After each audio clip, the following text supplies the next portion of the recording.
Warahmatullahi wabarakatuh.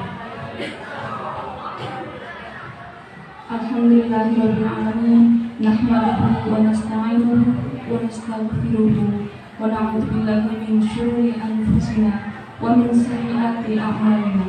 Man yahdihillahu fala mudilla lahu wa man yudlil fala hadiya lahu. Asyhadu an la ilaha illallah wa asyhadu anna Muhammadan abduhu wa rasuluh. Pertama-tama marilah kita panjatkan puja dan puji syukur kehadirat Allah Subhanahu wa taala yang mana pada hari ini kita dapat berkumpul di sebuah acara diseminasi budaya positif yang nanti akan disampaikan oleh Ibu Nini. Yang kedua, sholawat dan salam kami haturkan kepada junjungan kita Nabi Muhammad SAW yang mana telah memberikan hidayah serta menuntun kita kepada jalan yang terang benderang seperti sekarang ini. Tidak lupa kami ucapkan yang terhormat kepada Bapak Kepala Sekolah SMP Negeri 1 Wanatati dan yang terhormat pada Bapak Ibu Wakil Kepala Sekolah SMP Negeri 1 Wanatati dan segenap guru dan karyawan SMP Negeri 1 Wanatati yang juga sangat kami hormati. Sebelum acara dimulai, izinkan saya selaku pembawa acara akan membacakan susunan acara pada siang pagi hari ini. Yang pertama adalah pembukaan. Yang kedua, menyanyikan lagu Indonesia Raya. Acara yang ketiga, diseminasi budaya positif. Dan yang keempat adalah penutup. Untuk memasuki acara yang pertama, marilah kita buka acara pada pagi hari ini dengan bacaan basmalah bersama-sama. Bismillahirrahmanirrahim. Acara yang kedua yaitu menyanyikan lagu Indonesia Raya. Kepada hadirin dimohon untuk berdiri.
Indonesia Raya, merdeka, merdeka, anakku negeriku yang kucinta.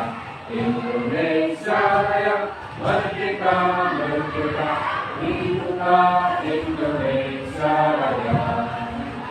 Indonesia Raya, merdeka, merdeka, anakku negeriku yang kucinta. Indonesia Raya, merdeka, merdeka, hiduplah Indonesia Raya.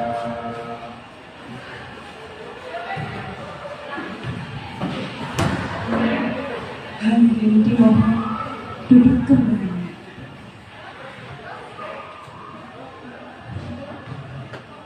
Acara yang ketiga adalah diseminasi budaya positif yang akan disampaikan oleh Ibu Meliana Dwi Chandra-Sari. Kepada beliau kami persilakan.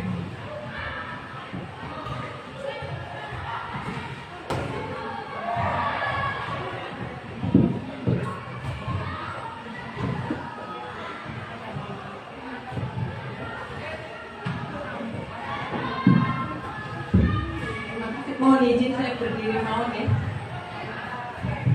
Terima kasih untuk waktu yang diberikan kepada saya. Sebelumnya, Assalamualaikum warahmatullahi wabarakatuh. Innalhamdalillah nahmaduhu wa nasta'inu wa nastaghfiruh wa na'udzu billahi min shururi anfusina wa min sayyiati a'malina may yahdihillahu fala mudilla lahu wa may yudlil fala hadiya lahu. Asyhadu an la ilaha illallah wa asyhadu anna Muhammadar Rasulullah. Amma ba'du. Alhamdulillahirabbil alamin. Puji syukur kita panjatkan kehadirat Allah Subhanahu wa taala atas nikmat iman, Islam serta nikmat kesempatan dan kesehatan yang Allah berikan kepada kita sehingga pada hari ini kita bisa berada di dalam majelis ilmu insyaallah ya, karena di sini kita saling berbagi praktik baik dan tentu saja insyaallah kita berdoa semoga kita mendapatkan barokah ilmu, kita mendapatkan berkah dari Allah. Tak lupa pula semoga sholawat dan salam senantiasa tercurahkan kepada Nabi Muhammad Sallallahu Alaihi Wasallam. Terima kasih kami ucapkan kepada Bapak Kepala Sekolah SMP Negeri 1 Wonogiri atas izin beliau dan atas kesempatan yang beliau berikan kepada kami sehingga pada hari ini kami bisa melaksanakan diseminasi atau pembahasan tentang modul 1.4 yaitu dengan tema budaya positif kepada teman-teman guru, rekan-rekan guru di SMP Negeri 1 Wonogiri. Terima kasih pula dan mohon maaf kami ucapkan, kami haturkan kepada Bapak Ibu yang berada di sini. Terima kasih sekali karena sudah meluangkan waktu untuk bersama kami berbagi praktik baik. Dan terima kasih kepada Bapak Eko Hendro selaku Wakil Kepala Sekolah karena berkenan mendampingi kami. Untuk selanjutnya mungkin saya mau ingin menyampaikan tentang budaya positif. Jadi di sini harapannya saya berada di sini, kami berharap gitu ya, ilmu yang kami peroleh itu bisa bermanfaat buat SMP Negeri 1 Wonogiri melalui Bapak Ibu semuanya, okay?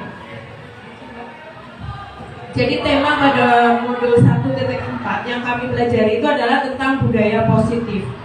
Nah, maksudnya budaya positif itu apa? Gitu ya. Jadi intinya tema yang kami pelajari itu intinya bagaimana kami bisa menciptakan atau mewujudkan budaya positif di SMP Negeri 1 Wonogiri.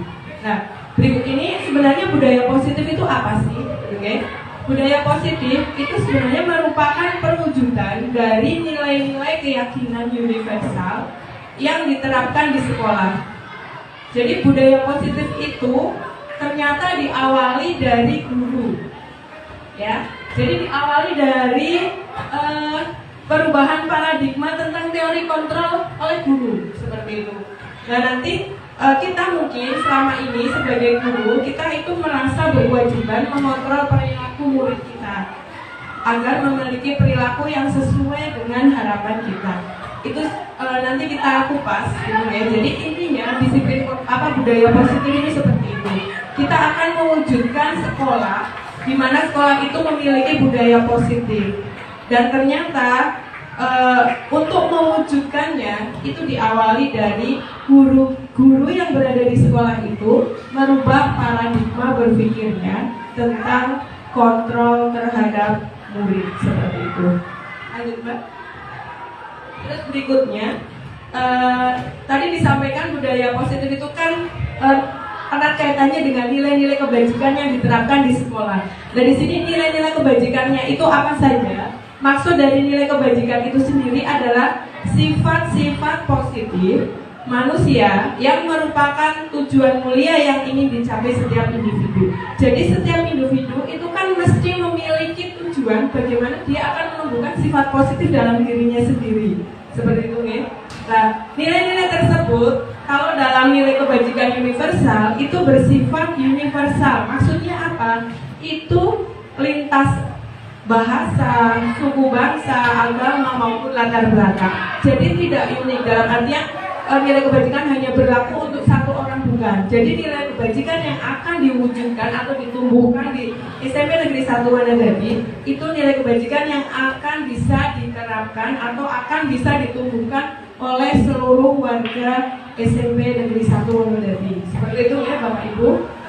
Nah, contoh dari itu nanti tentang masalah nilai-nilai kebajikan itu nanti Dr. William Glasser pada teori kontrol yang diterbitkan pada tahun 1984, setiap perilaku atau perbuatan memiliki suatu tujuan tertentu.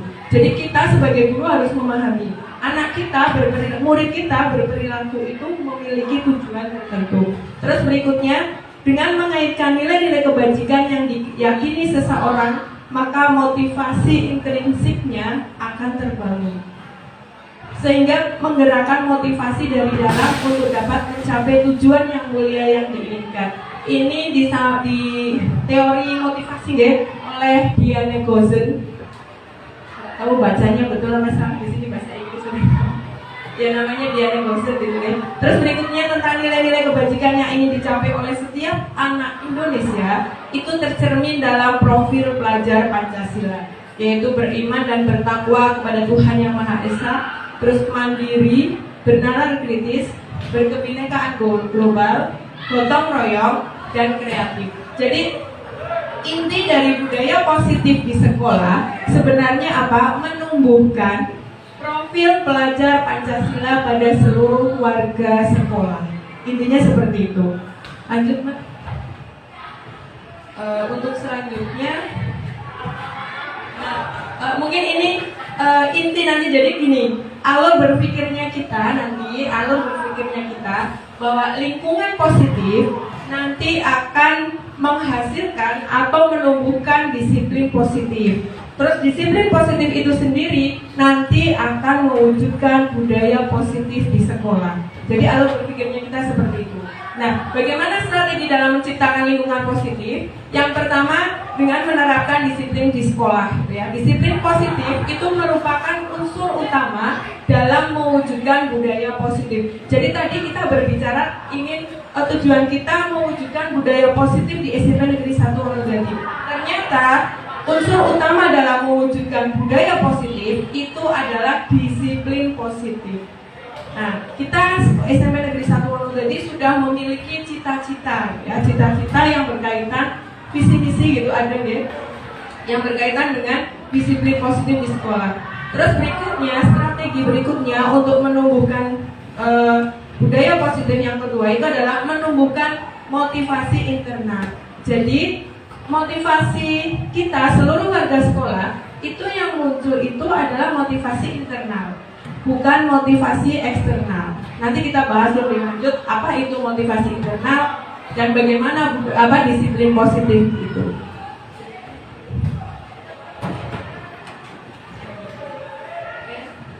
Nah sekarang jadi dalam menciptakan budaya positif, Bapak Ibu semua, kita ternyata harus belajar 8 konsep, gitu kan? Jadi untuk menciptakan budaya positif di sekolah, kita Bapak Ibu guru harus menguasai 8 konsep. Yang pertama itu adalah disiplin positif itu sendiri. Apa itu disiplin positif? Bagaimana kita menumbuhkan disiplin positif terhadap murid seperti itu ya?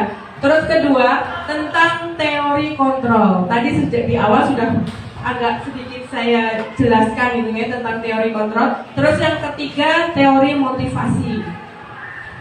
Yang keempat, tentang hukuman, penghargaan, dan restitusi. Nah ini biasanya yang paling menarik dan sering kalau kita bahas tentang masalah ini biasanya gayung gitu ya. Terus yang kelima itu tentang keyakinan kelas atau sekolah. Terus yang keenam, kebutuhan dasar manusia. Yang ketujuh itu tentang posisi kontrol guru. Terus yang kedelapan tentang segitiga restitusi. Kalau segitiga restitusi nanti ada kaitannya dengan posisi kontrol guru. Jadi kita bisa memahaminya bersama-sama. Next, Mbak.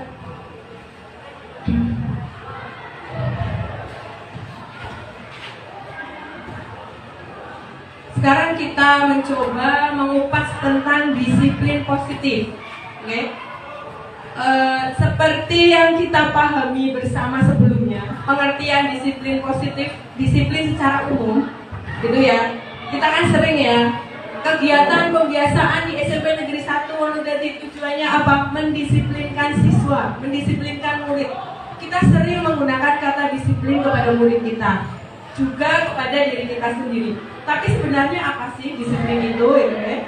Dalam budaya kita, ini yang pertama saya kupas dalam budaya atau pengertian secara umum yang selama ini kita pahami. Disiplin itu dimaknai menjadi sesuatu yang dilakukan seseorang pada orang lain untuk mendapatkan kepatuhan. Ya mungkin kita bisa flashback bagaimana kita dengan murid kita atau kita dengan atasan kita. Ketika kita disiplin, tujuannya apa? Terus ketika kita dalam tanda petik mendisiplinkan murid kita, itu tujuannya apa? Kita cenderung menghubungkan kata disiplin dengan ketidaknyamanan, bukan dengan apa yang kita hargai atau pencapaian suatu tujuan mulia. Itu kalau pemahaman kita secara umum seperti itu.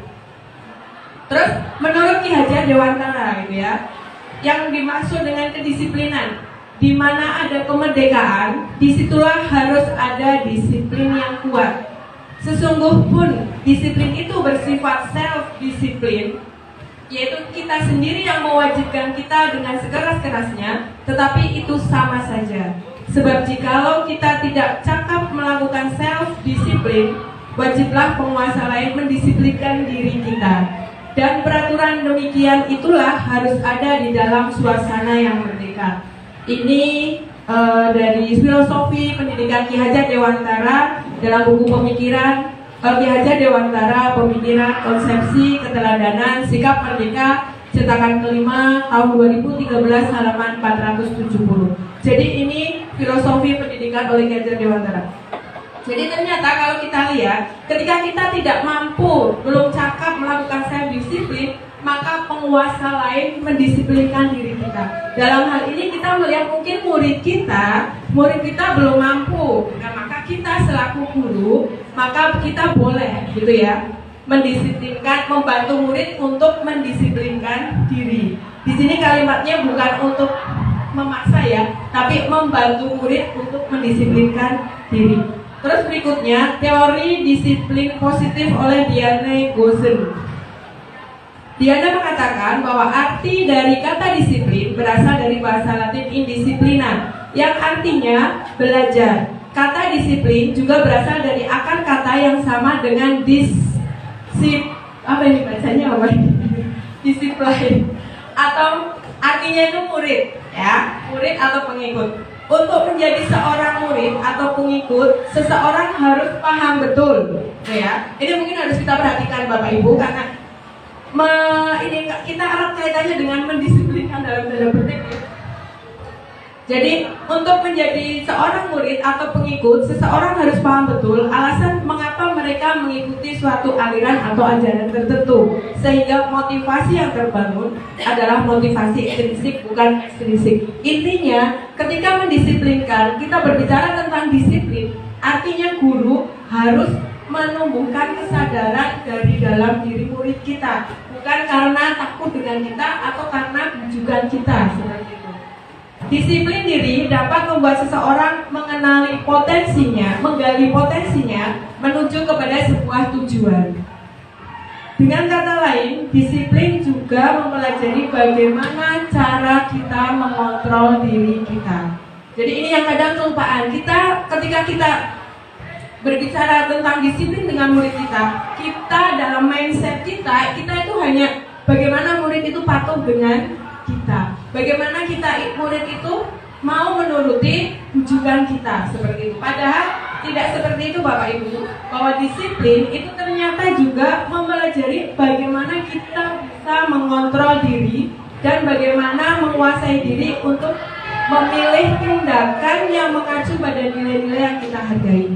Jadi self dan disiplin gitu ya. Jadi mengontrol diri kita, bagaimana kita memilih apa yang akan kita lakukan, nilai kebajikan apa yang kita lakukan, seperti itu juga ternyata masuk dalam disiplin. Lanjut Mbak. Oke, untuk selanjutnya, untuk disiplin positif tadi bisa dipahami ya, kaitannya dengan disiplin disiplin positif. Berikutnya tentang teori kontrol. Jadi materi yang kedua, konsep kedua yang kita pahami. Pertama tadi disiplin positif sudah bisa memahami semua, ya, tentang disiplin positif. Berikutnya kita masuk ke konsep berikutnya yang kedua. Nanti saling ada keterhubungan antara materi 1 sampai 8. Itu Bapak Ibu mencoba memahaminya itu menyambung, jangan terputus-putus, sehingga nanti di akhir kita bisa memahami bersama bagaimana kita mewujudkan budaya positif di sekolah kita. Oke, tentang teori kontrol. Nah, hal pertama yang harus kita lakukan selaku seorang guru itu adalah bagaimana kita merubah paradigma stimulus respon yang sering kita lakukan saat ini. Jadi sebagian besar kita itu melakukan teori kontrol, melakukan kontrol terhadap murid itu menggunakan teori ini, pendekatan paradigma stimulus respon.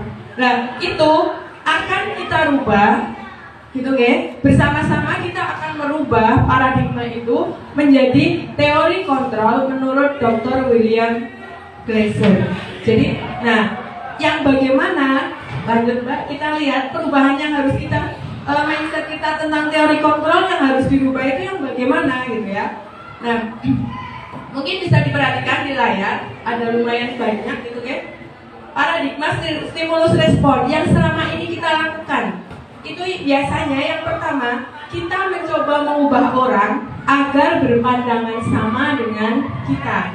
Jadi kadang kita punya tujuan apa, kita paksakan murid kita, kamu harus seperti ini. Itu adalah paradigma stimulus respon. Terus berikutnya, perilaku buruk itu dilihat sebagai suatu kesalahan. Ya, kita selama ini seperti itu, guys. Ketika kita melihat murid kita berperilaku buruk, kita langsung mencap, bocah kayak, kita langsung melabel. Labelnya bukan yang positif, tapi negatif. Itu kesalahan, harus diperbaiki. Itu kalau paradigma stimulus respon. Terus berikutnya, orang lain bisa mengontrol saya. Itu makanya kita sering mengontrol murid kita. Pokoknya kita, kamu harus seperti ini. Kalau tidak nanti. Nah, berikutnya saya bisa mengontrol orang lain. Sama, kita sebagai guru merasa bahwa murid kita itu bisa kita kontrol. Atau mungkin orang di sekitar kita itu bisa kita kontrol, seperti itu ya. Terus yang berikutnya, pemaksaan ada pada saat hubungan gagal. Ini sering kali kita lakukan.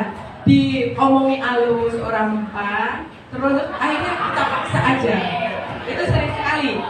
Dan berikutnya, model berpikirnya kita itu menang atau kalah. Kamu manut Bu Guru apa tidak? Nah, itu mikirnya gitu. Harus manut Bu Guru karena Bu Guru harus menang gitu kan. Nah, berikutnya tentang teori kontrol William Glasser. Nah, ini yang akan kita paradigma ini yang akan kita coba secara pelan-pelan Bapak Ibu kita terapkan pada diri kita. Okay? Yang pertama adalah kita berusaha memahami pandangan orang lain tentang dunia. Jadi orang lain itu akan mempunyai pandangan yang berbeda dengan kita. Jadi kita harus memahami itu. Terus berikutnya, semua perilaku itu mempunyai tujuan. Gitu ya, kita harus paham benar. Anak kita, murid kita berperilaku seperti itu karena memiliki tujuan. Terus berikutnya, hanya Anda yang bisa mengontrol diri Anda. Maksudnya apa? Hanya kita yang bisa mengontrol diri kita. Dan hanya murid yang bisa mengontrol diri murid. Guru tidak bisa, gitu ya. Kita harus merubah paradigma itu. Terus berikutnya, kolaborasi dan konsensus menciptakan pilihan-pilihan baru. Jadi semua ini akan terwujud dengan kita bersama-sama, nggak mungkin sendirian, gitu kan? Terus berikutnya, model berpikirnya itu adalah win-win solution, menang-menang, gitu. Jadi muridnya juga merasa oke, gurunya juga merasa oke. Itu kalau kita menggunakan teori kontrol William Glasser. Lanjut, Nak. Untuk berikutnya, ini mungkin tadi penjelasan lebih rinci tentang tadi itu ya. Jadi intinya, kalau paradigma stimulus respon itu melihat perilaku seorang sebagai reaksi langsung terhadap rangsangan eksternal. Nah, terus dampaknya yang terjadi itu tidak jangka panjang. Terus berikutnya, orang lain dapat mengontrol kita. Tapi yang akan kita pakai nanti ini Bapak Ibu, yang teori kontrol William Glasser. Itu yang pertama, itu adalah mengajarkan berpikir dan menerapkan sikap positif sehingga akan memberikan dampak positif dalam jangka panjang. Jadi ketika berperilaku melibatkan perasaan dan pikiran ya. Jadi itu akan menjadikan dampaknya itu lebih lama. Terus berikutnya, sesuatu yang sedang kita kontrol tidak dapat kita kendalikan karena yang mengontrol adalah dirinya sendiri. Jadi kita sering pengalaman langsung ketika kita dengan murid kita. Kadang ada yang kita kesulitan untuk mengendalikan anak didik kita. Seperti itu ya, karena ini Bapak Ibu. Lanjut Mbak. Nah, berikutnya untuk teori kontrol selesai. Oke. Jadi sekarang kita masuk ke 3 motivasi perilaku manusia yang disampaikan oleh Dian Gosser. Jadi sebenarnya kita manusia itu memiliki motivasi. Nah, motivasinya itu manusia itu sebenarnya ada 3 level. Level yang pertama itu adalah untuk menghindari ketidaknyamanan atau hukuman.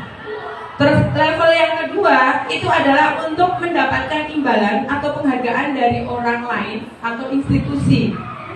Nah, kita mungkin bisa nanti merefleksikan diri kita masing-masing ya, kita berada di level berapa. Terus level yang ketiga itu adalah untuk menjadi orang yang mereka inginkan dan menghargai diri sendiri dengan nilai-nilai yang mereka percaya. Mereka itu maksudnya diri sendiri ya, bukan orang lain. Jadi untuk menjadi orang yang kita inginkan secara diri sendiri serta untuk dengan nilai-nilai yang kita percayai. Ini level yang ketiga. Nah, untuk level 1-2 itu nanti munculnya adalah motivasi eksternal. Sedangkan level yang ketiga itulah yang nanti akan memunculkan motivasi internal. Jadi tujuannya kita Bapak Ibu, kalau kita mau memotivasi anak, maka bagaimana caranya motivasi yang kita sampaikan ke murid-murid kita itu akan menunjukkan motivasi level 3. Jadi bukan karena nanti kita kasih hadiah, nanti yang nilainya tertinggi kita kasih hadiah, bukan. Tapi kita munculkan motivasi internalnya seperti itu. Atau mungkin apalagi kalau level 1 hanya untuk menghindari hukuman. Begitu ya Bapak Ibu?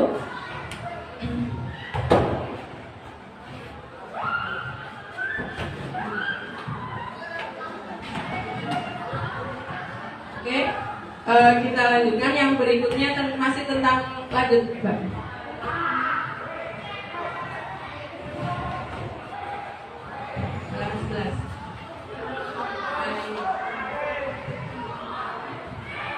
Kaitannya dengan tadi motivasi Bapak Ibu. Jadi ya ini saya akan mengaitkan antara konsep yang pertama yaitu tentang disiplin positif, terus dengan konsep dari Ki Hajar Dewantara tentang merdeka, terus berikutnya dengan ini alurnya. Jadi kita memahami bersama disiplin positif.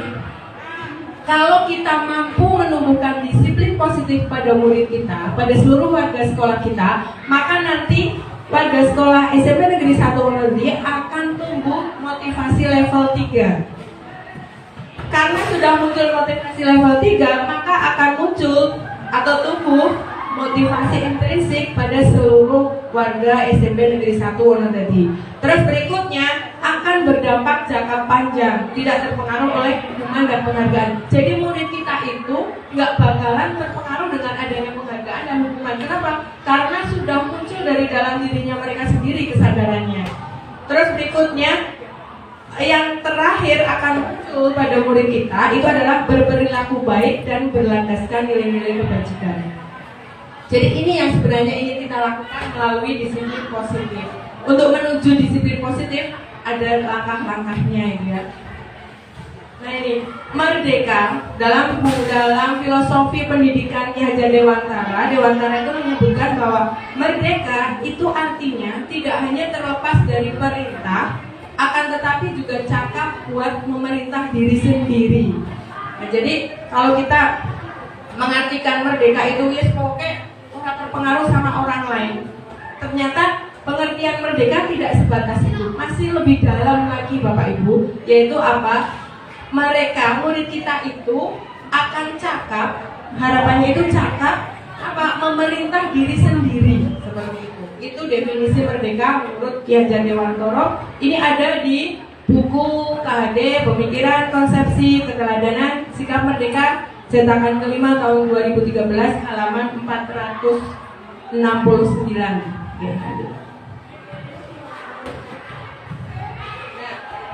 Ini yang perlu kita pahami bersama Bapak Ibu.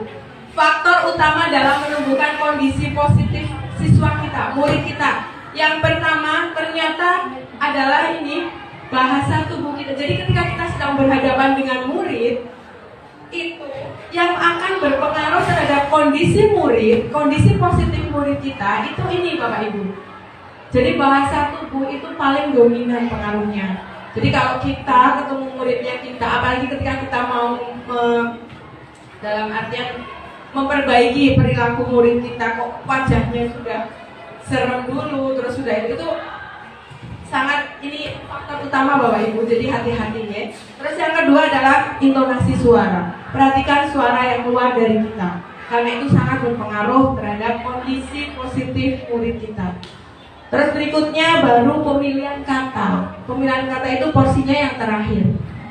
Jadi silakan nanti kita merefleksikan diri kita, bagaimana kita berhadapan dengan murid. Itu kita mencoba memahami ini. Lanjutkan. Nah, ini yang menarik Bapak Ibu, tentang hukuman. Nah, kita kemarin sempat gitu ya, ada yang kita ngobrol gimana caranya anak bisa kita bukan mengendalikan atau mengontrol, tapi kita bisa membuat anak itu melakukan disiplin positif, tapi tanpa hukuman, gitu kan? Tanpa hukuman. Dan di sini ternyata penghargaan pun posisinya itu sama dengan hukuman Bapak Ibu. Jadi selama ini mungkin kita berpikiran hukum penghargaan itu positif, ternyata posisi penghargaan itu sama dengan hukuman. Nah jadi intinya untuk hukuman nanti kita bisa merefleksikan diri kita, bagaimana kita berperilaku terhadap murid nih. Untuk hukuman itu biasanya menghadirkan situasi paksaan, tampilan kekerasan ke murid. Terus dalam hukuman itu tidak ada korelasi positif, korelasi logis antara kesalahan dengan hukuman yang mereka lakukan. Jadi contohnya misalkan anak tidak mengerjakan tugas, disuruh nyapu, ada korelasi positifnya enggak? Disuruh bersih WC, ada korelasi logis enggak antara tidak mengerjakan tugas matematika dengan membersihkan WC? Hukuman biasanya seperti itu Bapak Ibu. Terus berikutnya, murid itu tidak diajak diskusi terlebih dahulu tentang hukumannya. Pokoknya gurunya menentukan kamu kalau tidak mengerjakan, kamu mengerjakan PR enggak, bersihkan WC, langsung seperti itu. Itu hukuman. Sedangkan penghargaan Bapak Ibu, penghargaan itu sama dengan hukuman, gitu ya. Jadi dalam artian apa? Membujuk. Hukuman tadi kan sebenarnya untuk membujuk anak untuk taat ke kita ya. Kalau kamu tidak mengerjakan PR, nanti kamu bla bla bla. Intinya kita sebenarnya ingin anak kita, murid kita mengerjakan PR seperti itu. Nah, itu ternyata sama posisinya dengan hukuman, yaitu membujuk dan melakukan sesuatu agar orang itu mau menuruti kita. Terus berikutnya, penghargaan akan menurunkan kualitas. Ternyata penghargaan itu menurunkan kualitas Bapak Ibu. Terus penghargaan mematikan kreativitas. Penghargaan mengurangi motivasi intrinsik. Nah itu jadi mari kita bersama-sama Bapak Ibu mengevaluasi. Nah mungkin nanti Bapak Ibu bertanya, terus bagaimana caranya kita kalau hukuman nggak boleh? Kemarin katanya kita harus ke anak, tapi nyatanya anak susah sekali kendalikan sekarang ini itu. Oke. Nah sekarang bagaimana gitu ya, lanjut Mbak. Mungkin untuk saat ini kita bisa menggunakan konsekuensi istilahnya nanti Bapak Ibu.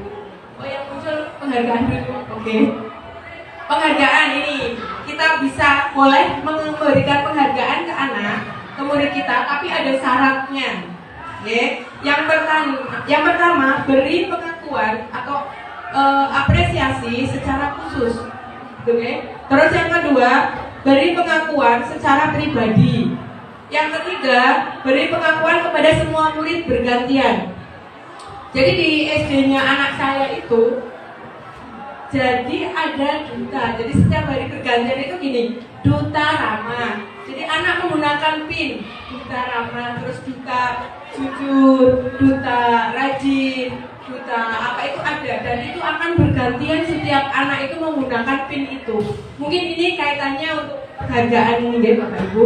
Terus memberi pengakuan secara konsisten. Berikutnya fokus pada proses. Bapak Ibu, mungkin selama ini kita memberi penghargaan itu karena hasil akhir.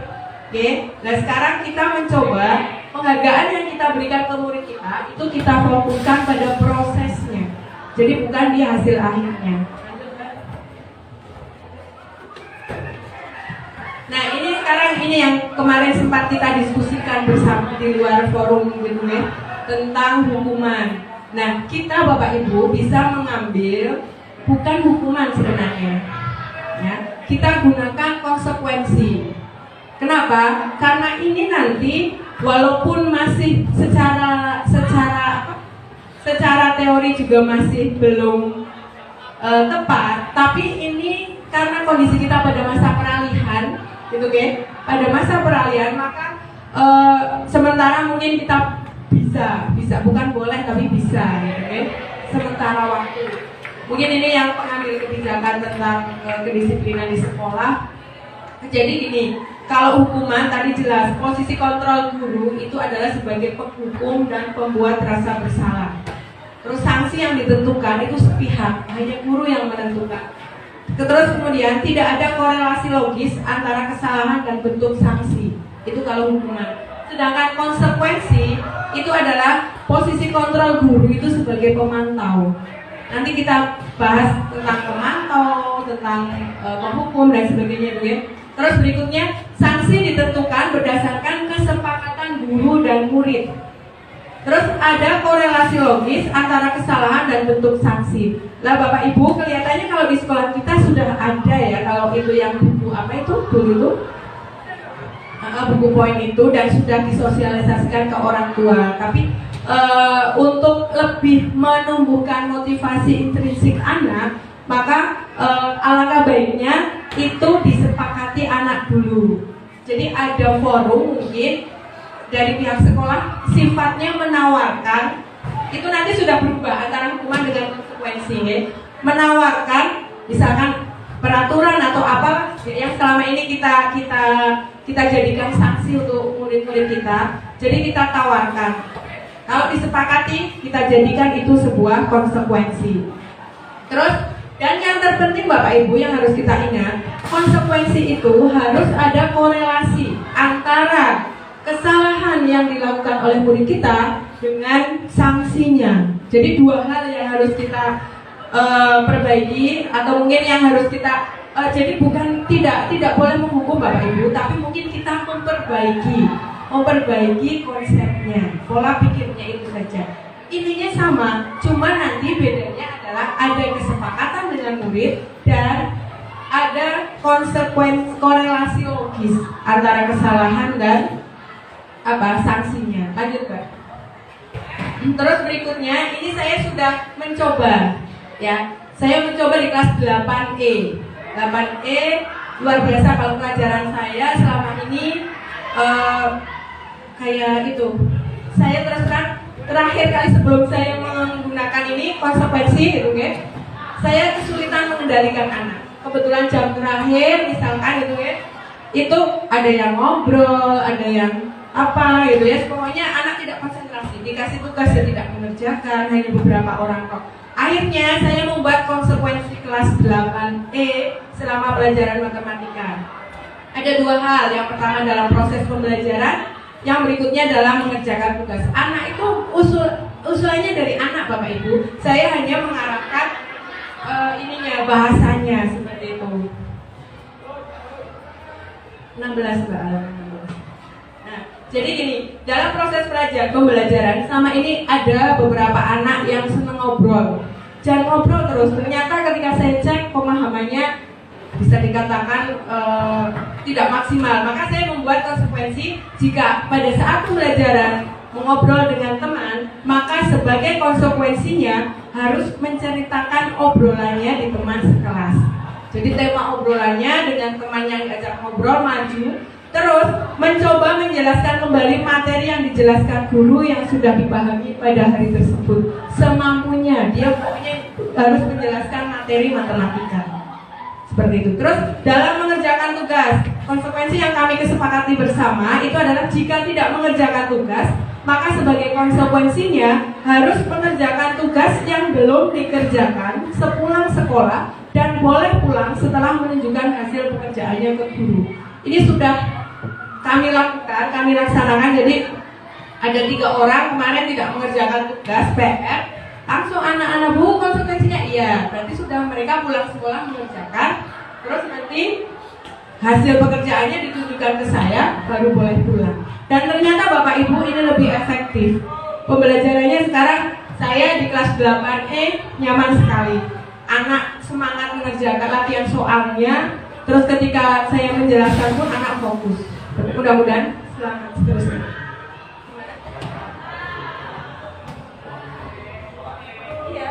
Iya, saya sudah bilang ke anak, Bu Meli tunggu sampai jam 2.30, 14.30 seperti itu. Jadi Bu Meli tunggu sampai jam itu, jadi anak berusaha dari jam 2 sampai jam 2:30 itu menyelesaikan tugasnya. Lanjut Mbak. Nah, tadi kan hukuman, terus penghargaan dan restitusi. Mungkin nanti sering mendengar kata restitusi. Restitusi itu adalah proses menciptakan kondisi bagi murid untuk memperbaiki kesalahan mereka, sehingga mereka bisa kembali pada kelompok mereka dengan karakter yang lebih kuat. Itu untuk restitusi. Yang kedua, restitusi juga adalah proses kolaboratif yang mengajarkan murid untuk mencapai solusi masalah dan membantu murid berpikir tentang orang seperti apa yang mereka inginkan gitu ya, dan bagaimana mereka harus memperlakukan orang lain. Itu restitusi. Atau restitusi adalah sebuah cara untuk menanamkan disiplin pada murid, disiplin positif. Sebenarnya ini ya. Lanjut.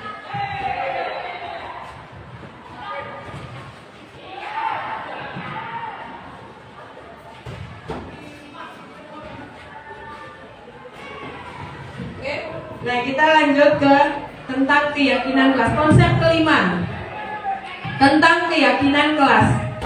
Oke, yang pertama tadi apa Bapak Ibu? Disiplin positif. Yang kedua adalah teori kontrol.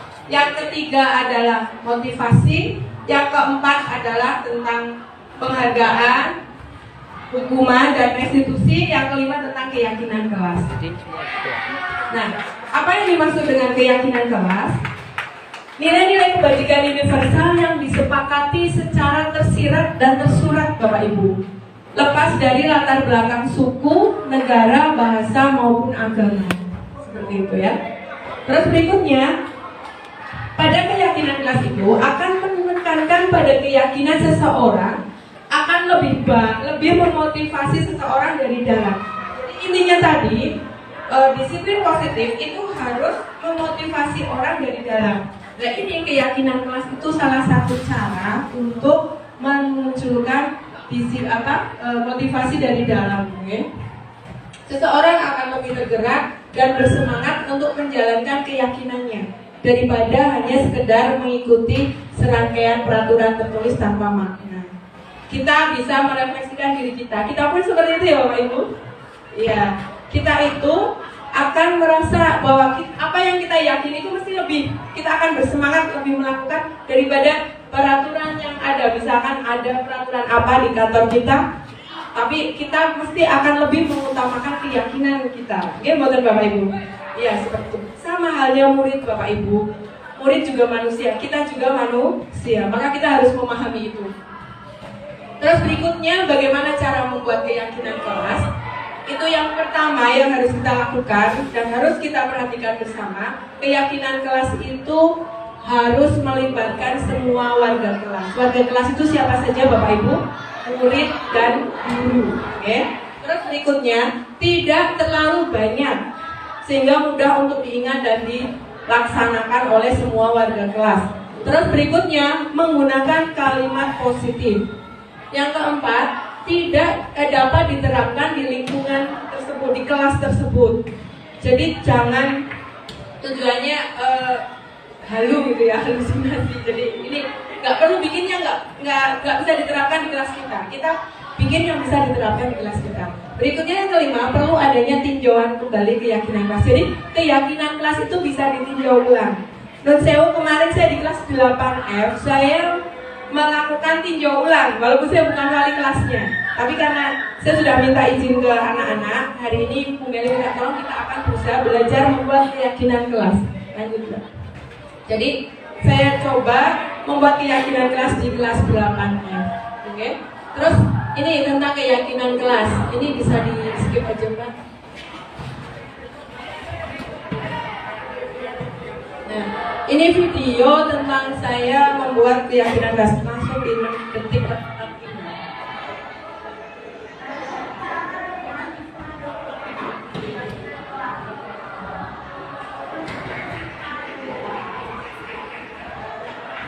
Jadi ini contoh yang saya lakukan di kelas 8F, kurang jelas ya gambarnya ya. Detik 45. Ya, itu. Ini langkah pertama Bapak Ibu.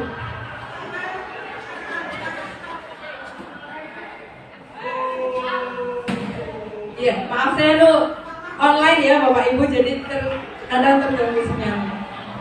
Jadi pertama saya mempersilahkan anak untuk menuliskan peraturan. Jadi di situ ada 30 berapa siswa ya, 8F 32 apa ya? Ya, 32 siswa, 32 murid.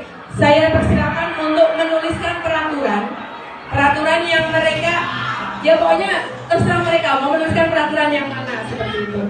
Terus saya suruh anak-anak menempel saya kasihkan post-it ya. Saya suruh anak-anak menempel di papan tulis untuk keyakinan kelasnya apa peraturan yang sudah mereka tuliskan. Terus berikutnya mengelompokkan peraturan-peraturan yang mereka tulis.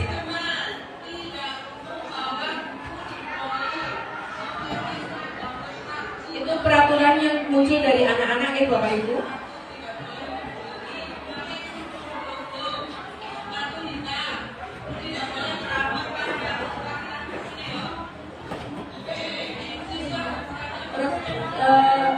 Jadi dari 32 anak itu ternyata nanti hanya muncul kalau di kelas 8F itu 7 peraturan saja. Nah, dipercepat.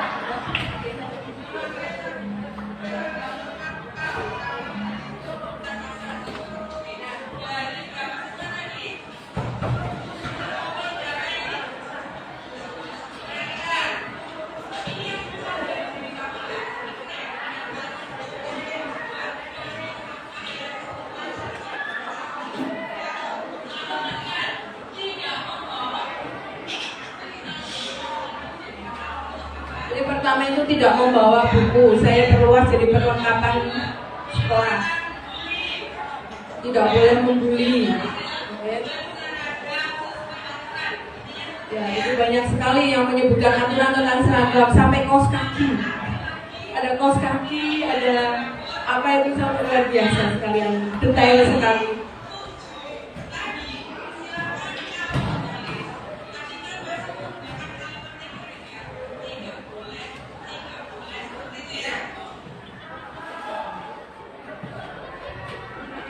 Setelah mereka menuliskan satu peraturan, kita arahkan, kita kumpulkan. Sudah akhirnya kita menemukan 7 peraturan. Nah, peraturan tadi kita rubah menjadi kalimat positif.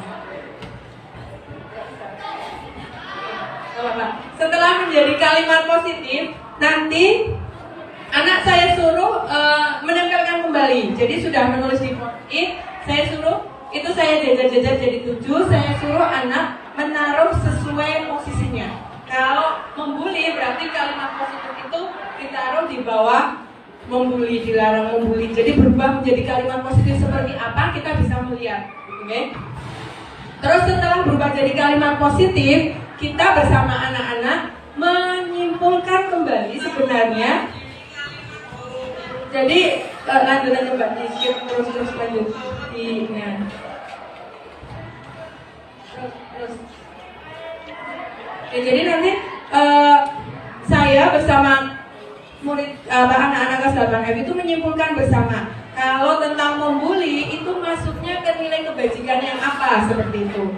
Ternyata mereka dari usulan mereka ini berarti saling menghormati, saling menghargai teman. Nah itu dari kata tidak boleh membuli itu muncul keyakinan kelas saling menghargai dan menghormati teman. Terus bagaimana dengan ada yang menyampaikan aturan rambut anak laki-laki itu ya, maka itu akan berubah menjadi keyakinan kelas rapi dalam kerapihan, rapi dalam berpakaian, terus disiplin dalam berpakaian untuk masalah seragam seperti itu. Terus ada yang menuliskan tidak boleh makan di kelas, itu berubah menjadi nilai kebajikan, menciptakan kenyamanan kelas. Karena ketika saya tanya, kenapa kok makan di kelas tidak boleh gitu? Kan itu ganggu pas pelajaran, kita jadi nggak fokus ini itu.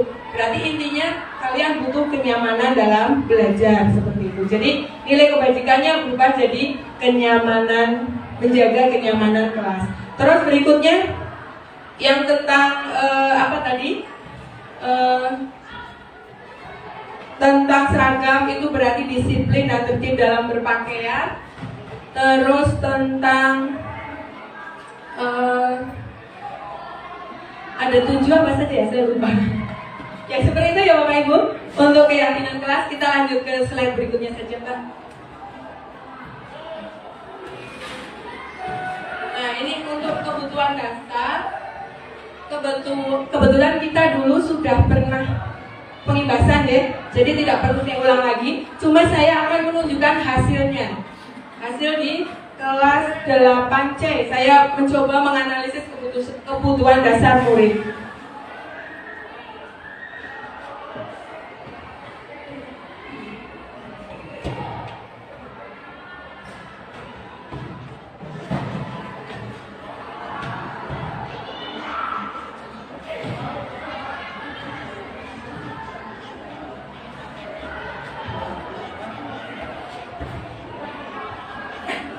Bapak Ibu, masih mungkin saya tidak perlu menyampaikan tentang teorinya kebutuhan dasar murid. Saya langsung menyampaikan praktik saya terhadap murid. Jadi kelas 8C itu spesial bagi saya Bapak Ibu.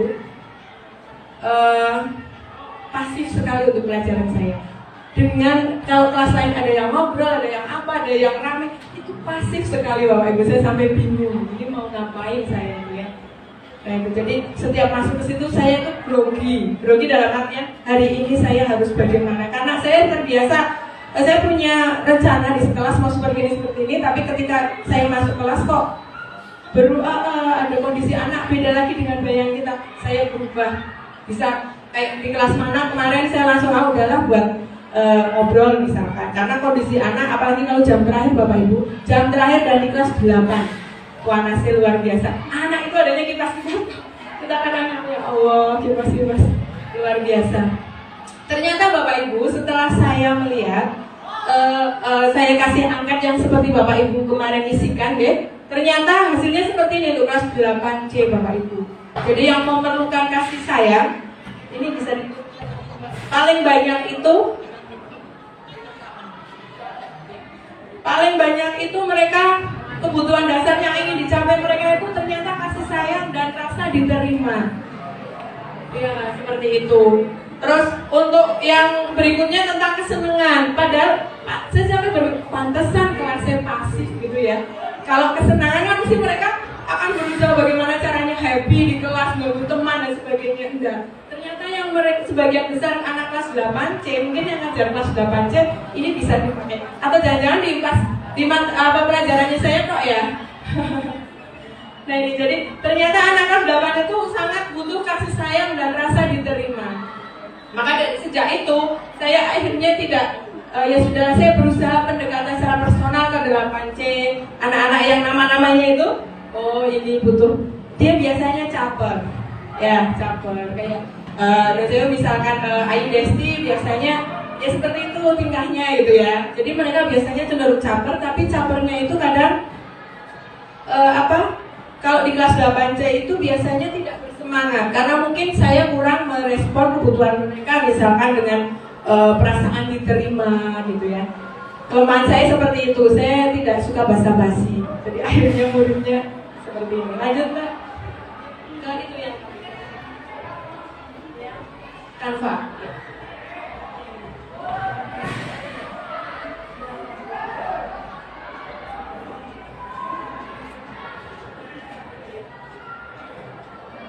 Kebutuhan dasar ya Bapak Ibu, tidak perlu saya perpanjang lebar. Kita lanjutkan ke slide berikutnya saja.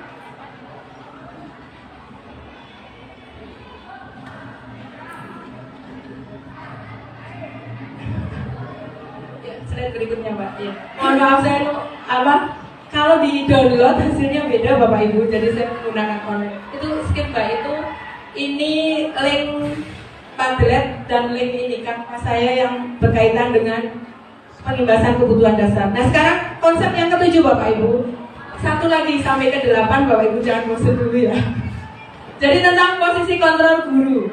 Nah intinya apa sih kita mempelajari posisi kontrol guru? Sebenarnya intinya adalah bahwa guru itu akan membimbing murid dalam memaknai perilakunya itu dengan posisi kontrol guru. Jadi sebenarnya posisi kontrol guru itu fungsinya untuk membantu murid memaknai perilakunya seperti itu ya Bapak Ibu. Nah, fungsi kontrol guru itu ada 5. Yang pertama adalah membuat rasa bersalah. Yang berikutnya teman, ada penghukum, ada pemantau, dan ada manajer.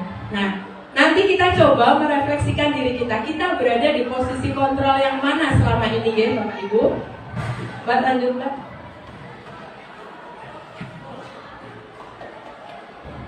Nah ini sebelum masuk ke tentang posisi kontrol, ini ada ilusi kontrol ya. Jadi ini yang harus kita pahami bersama Bapak Ibu.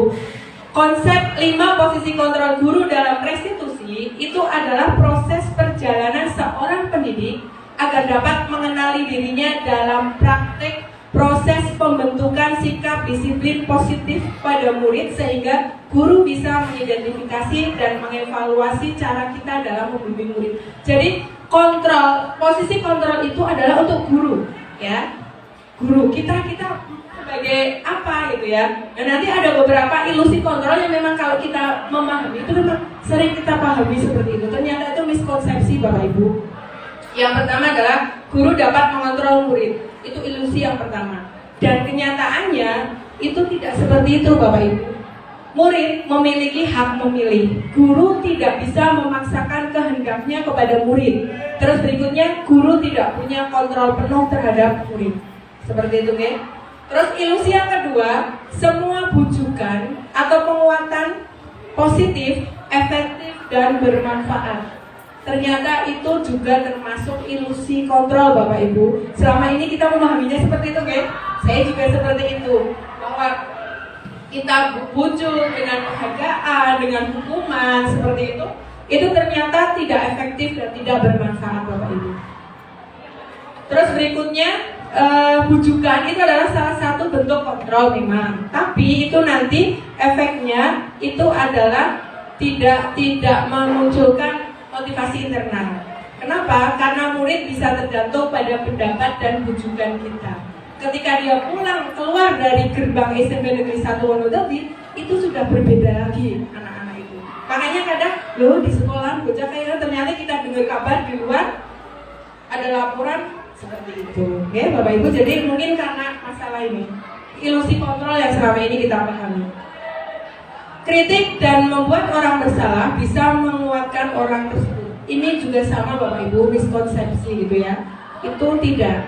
Kritik dan kita mengkritik anak, menunjukkan kesalahan anak dengan bahasa yang kurang tepat, itu ternyata akan membuat anak itu down gitu kan, dan tidak akan percaya diri seperti itu. prinsip kita harus win-win solution. Lanjut Mbak. Nah ini Bapak Ibu tentang 5 posisi kontrol guru. Jadi di antara 5 tadi baiknya yang mana kita gitu ya. Nah pokoknya intinya kalau yang penghukum dan membuat rasa bersalah ini usahakan kita jangan sampai masuk di posisi kontrol itu Bapak Ibu, karena ternyata apa itu anak itu hanya menghindari hukuman aja efeknya seperti itu ya. Terus berikutnya identitas yang muncul pada murid itu identitas gagal. Jadi murid itu merasa bahwa saya sudah gagal seperti itu. Terus berikutnya motivasi yang muncul itu motivasi level 1, yaitu tadi menghindari hukuman. Seperti itu ya Bapak Ibu. Terus berikutnya tentang yang teman dan pemantau. Oke, kalau teman dan pemantau sudah menimbulkan identitas sukses, sudah memunculkan identitas sukses pada anak. Terus motivasinya itu level 2 ya. Terus berikutnya yang manajer itu yang akan mewujudkan motivasi level 3. Jadi harapannya kita semua belajar menjadi manajer, ambil posisi kontrolnya itu sebagai manajer seperti itu. Lanjut Mbak. Nah nanti untuk posisi kontrol dengan manajer, nah ini jika kondisi murid belum siap, maka guru boleh mengambil posisi kontrol pemantau. Itu boleh. Pemantau itu artinya ini mengaitkan perilaku murid dengan peraturan atau peraturan-peraturan yang ada di sekolah. Itu seperti itu. Tapi dengan catatan bukan hukuman, tapi kita memperbaikinya menjadi sebuah konsekuensi. Seperti itu Bapak. Jadi boleh kita mengambil posisi kontrol kalau kondisi murid belum siap. Terus berikutnya, posisi kontrol yang tepat untuk proses restitusi itu adalah posisi kontrol manajer. Jadi yang diharapkan semua rekan-rekan guru, teman-teman guru di sini bisa menjadi atau mengambil posisi kontrol manajer. Lanjut Mbak.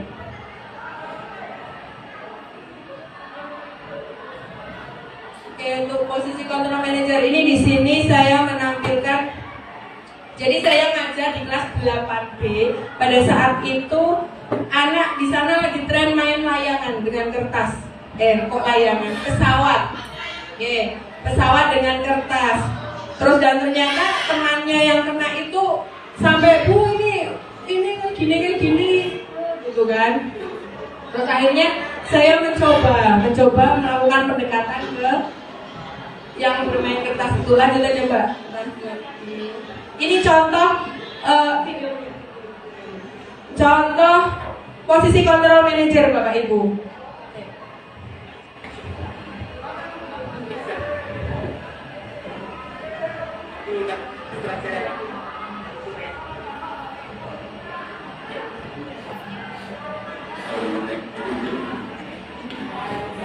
Jadi ini contoh saya melakukan posisi kontrol manajer kepada Ahzen ya.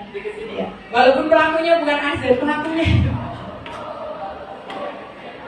Jadi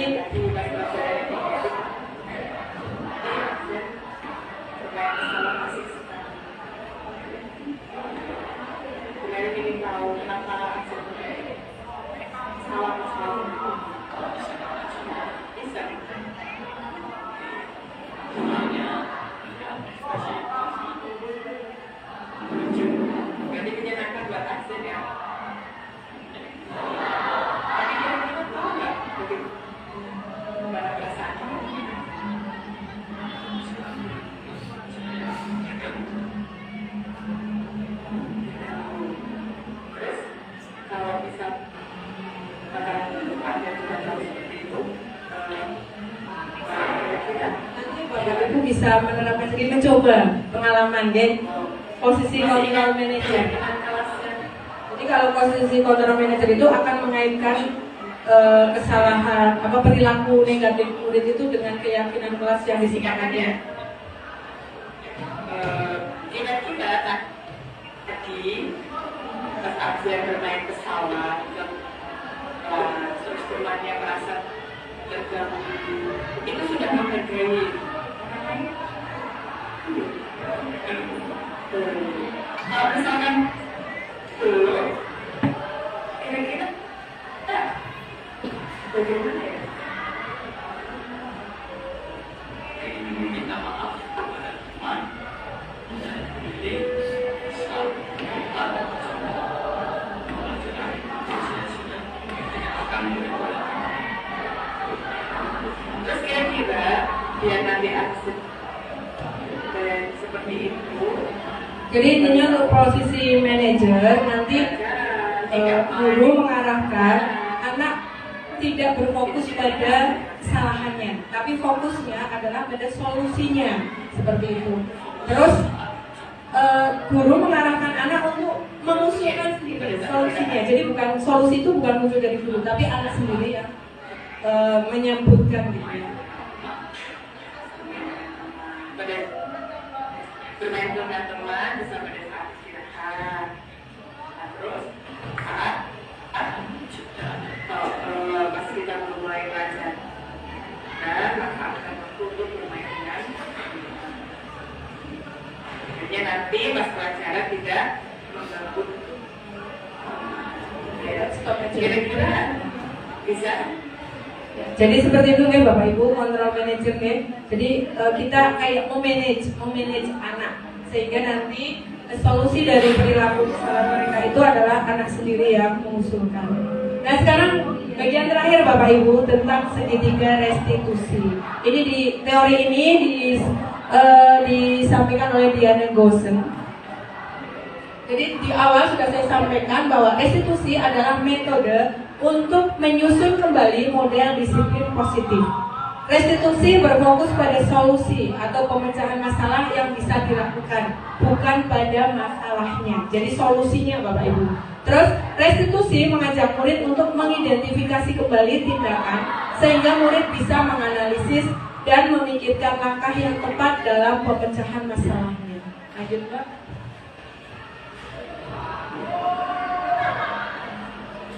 Nah ini untuk landasan filosofis restitusi. Yang pertama, kesalahan adalah hal yang normal.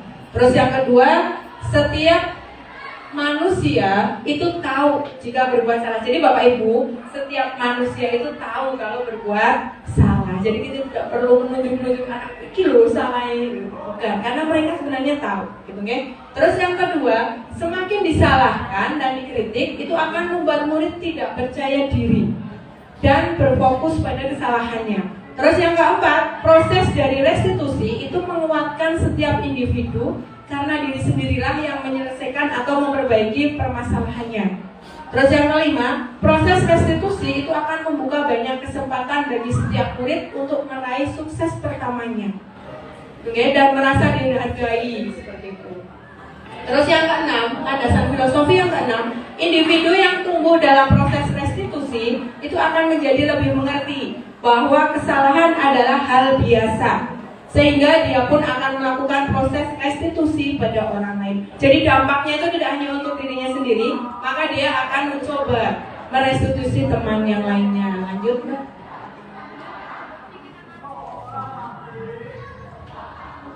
Nah ini segitiga restitusi Bapak Ibu tahapannya. Untuk yang pertama, pada sisi yang pertama itu yang di bawah ya, itu menstabilkan identitas Bapak Ibu. Jadi pada tahap ini yang dilakukan guru itu adalah menggeser identitas gagal murid menjadi identitas sukses. Jadi kita menyampaikan ke murid, oke, kalau kamu berbuat salah, berbuat salah itu wajar. Dan kita semua Bapak Ibu guru pun pernah berbuat salah. Dengan kata-kata seperti itu, maka itu akan menstabilkan identitas. Jadi yang tadinya merasa gagal, kita panggil misalkan, ayo ke ruangan menemui Bu Meli misalkan. Dia mesti sudah berpikir, aku salah apa ya? Apa yang itu kan sudah ada identitas gagal. Tapi ketika sebelum tahap pertama dalam segitiga restitusi, itu menstabilkan identitas. Itu adalah mengubah dari identitas gagal menjadi identitas yang sukses dulu. Nah ini berdasarkan prinsip bahwa kesalahan adalah bagian dari proses pembelajaran. Jadi kita semua harus merubah paradigma berpikir kita bahwa kesalahan itu bagian dari proses pembelajaran seperti itu, okay? Nah pada tahap ini menstabilkan identitas, guru tidak mengkritik anak, oke? Seperti itu. Terus yang berikutnya validasi tindakan salah. Di sini menggunakan prinsip setiap perilaku adalah untuk memenuhi kebutuhan. Nah, tadi seperti tadi saya di kelas 8C, jadi apa sih ya kok mereka sempat kelasnya kok seperti itu? Ternyata tujuan mereka itu seperti itu, bahwa kebutuhan dasar manusia yang ingin dia penuhi itu seperti itu. Sama, setiap perilaku itu dalam rangka memenuhi kebutuhan dasar yang 5 tadi. Nah, teori kontrol yang kita pakai adalah teori kontrol William Glasser. Nah ini, jadi tadi posisi kontrol manager kita pakai di sini. Terus yang terakhir, tahap yang terakhir itu adalah menanyakan keyakinan. Jadi mengaitkan dengan keyakinan kelas yang sudah kita sepakati bersama. Seperti itu. Sehingga nanti akan ini murid mengaitkan keyakinan kelas dengan tindakan yang salah. Jadi akan menumbuhkan motivasi intrinsik pada anak gitu kan. Karena oh iya ini aku salah, bukan kita yang kamu tidak sesuai dengan keyakinan kelas, bukan. Karena belum tentu ketika kita menyampaikan itu anak sudah terkonek antara keyakinan kelas dan antara kesalahan dia. Belum tentu. Nah, makanya kita coba bagaimana anak mengaitkan sendiri, bukan tadi kayak tadi sebagai contoh tadi mungkin Mbak bisa ke videonya. Jadi ini video berikutnya, enggak yang di depannya itu video lagi yang segitiga restitusi. Ya, itu tentang ini tidak mengerjakan tugas Bapak Ibu. Oh sebelumnya ini pelaksanaan tahapan pada segitiga restitusi itu bergantung pada berat ringannya permasalahan Bapak Ibu. Jadi kita tidak wajib melakukan semuanya, tapi tergantung berat ringannya permasalahan. Tidak harus setiap tahapan dilalui semua. Oke? Kalau kita mikir, maksud ada kesalahan kita harus seperti itu, kapan kita istirahat, bukan seperti itu. Tapi apa? Ketika permasalahannya itu ringan, kita tidak perlu menjalankan segitiga restitusi secara berurutan. Kita bisa langsung ke sisi yang ketiga, yaitu apa? Mengaitkan dengan keyakinan kelas. Itu bisa. Kalau memang kesalahannya ringan. Yuk, Bang. Nah, ini contohnya. Langsung aja di dialog. Masukin aja. Jadi di kelas dia ganggu teman, tidak mengerjakan tugas, apa gitu ya.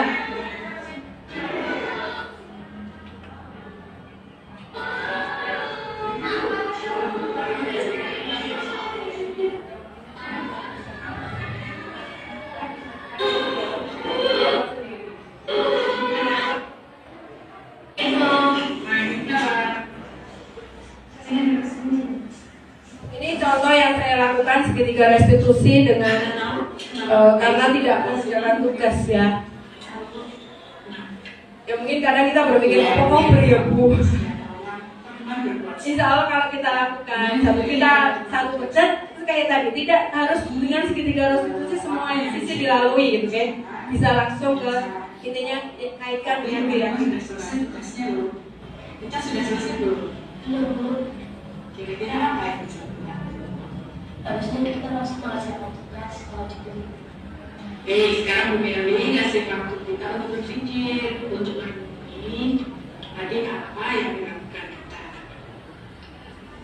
Gimana?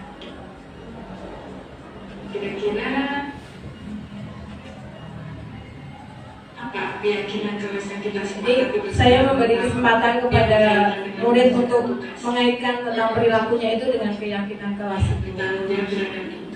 Oke. Kira-kira hari ini bagaimana dengan kita terhadap Saya bisa bertanggung jawab. Saya tidak bisa menceritakan hari ini karena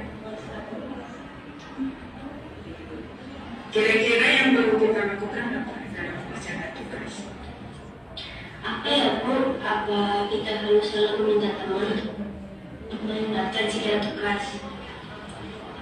Nah, menurut kita seperti itu. Kira-kira mengerjakan tugas itu idealnya siapa ya? Kita bilang saya Bu, tapi saya sering kalah tidak mengerjakan tugas, apalagi untuk menyampaikannya yang susah. Seperti itu ya Bapak Ibu. Jadi untuk segitiga restitusi erat kaitannya dengan posisi kontrol guru ya. Jadi dalam segitiga restitusi itu posisi kontrol yang diambil guru adalah sebagai manajer. Lanjut slide berikutnya saja.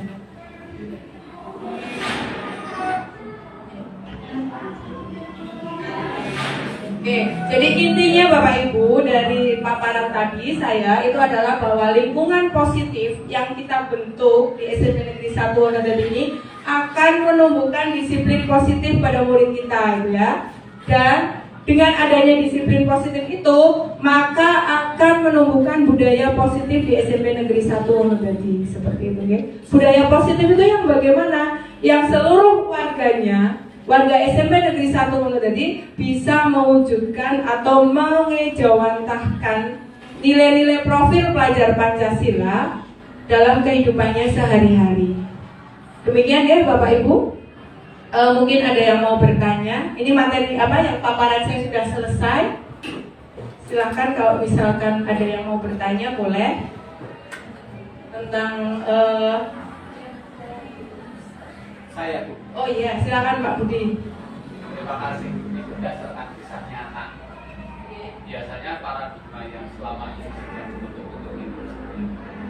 Saya menangani itu kalau berdikreasi nggak akan loading. Kemudian kalau dengan seperti itu kok enggak. Makanya di sini kan perlu ditekankan kembali sebenarnya beda antara disiplin dengan disiplin positif. Oh iya. Disiplin itu kan mungkin ada kaitannya dengan eksternal ya, motivasi eksternal ya, karena mungkin takut dan seterusnya. Maka tadi disampaikan dengan itu bahwa di sini baik tapi di luar ketika sudah tidak terkontrol di sana tidak baik kan gitu. Tetapi kalau disiplin positif terbentuk, maka dimanapun tempat, dimanapun keluarga, dia akan menunjukkan nilai-nilai yang menjadi keyakinannya dari dalam diri sendiri. Oke, terima kasih Pak Budi. Seperti itu ya teman-teman, memang ya harus kita bedakan antara disiplin dan disiplin positif.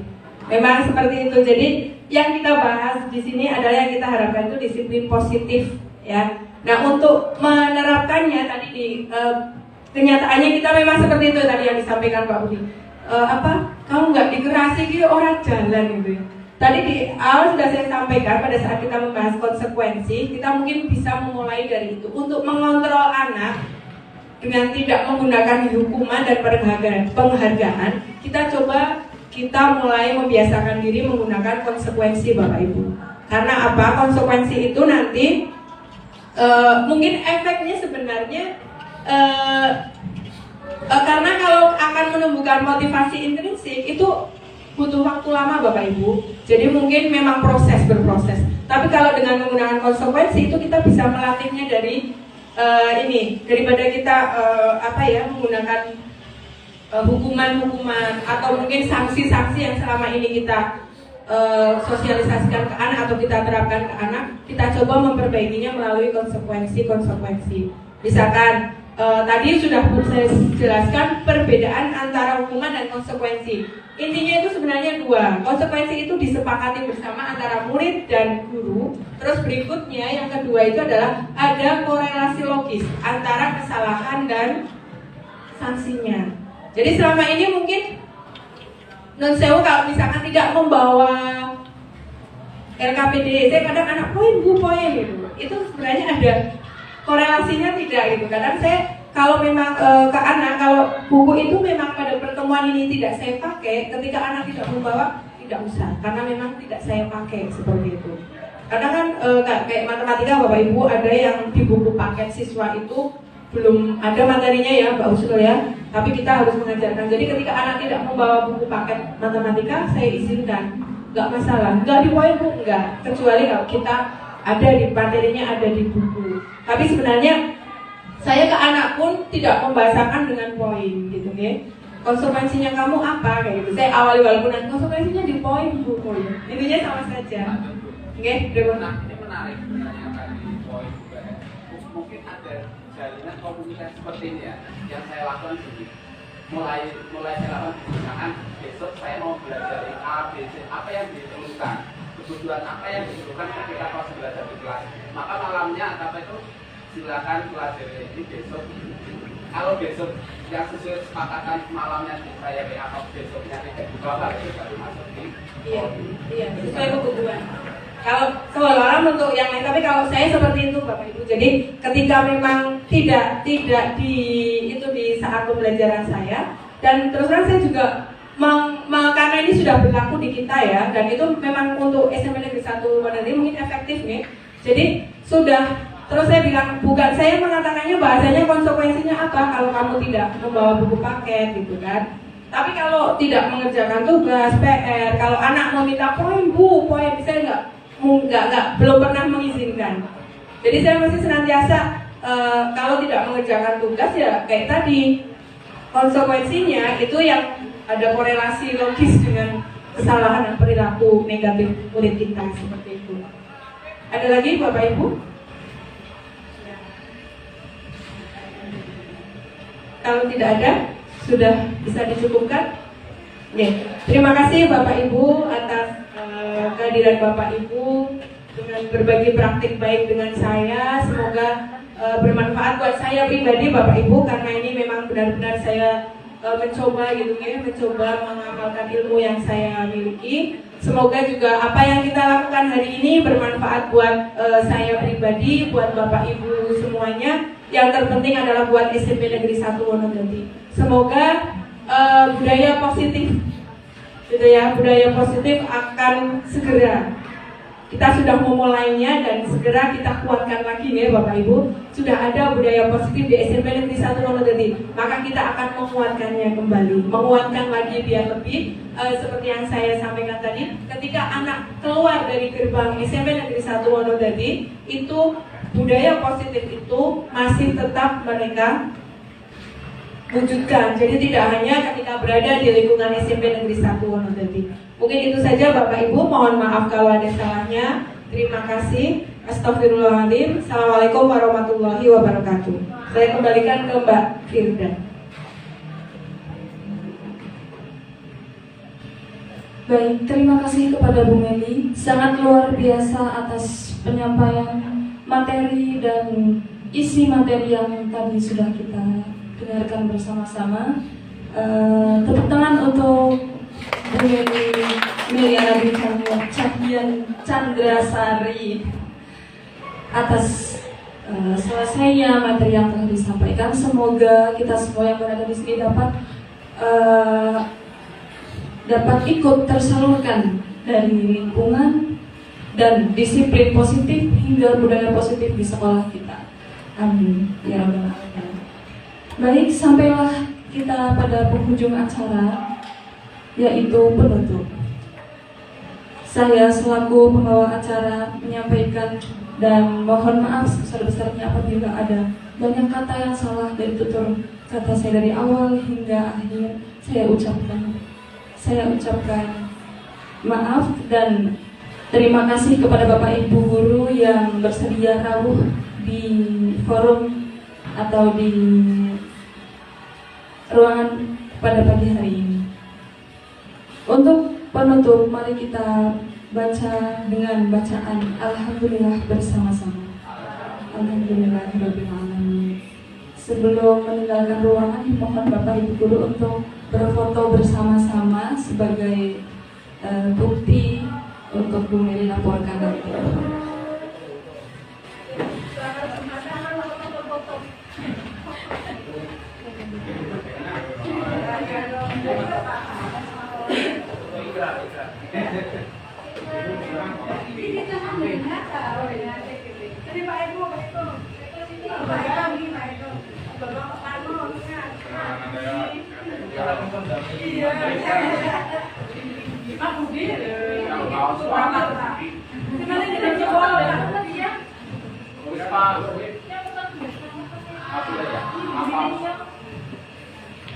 Berapa ini Mas? 3, 2, 1. Ya, 3, 2, 1.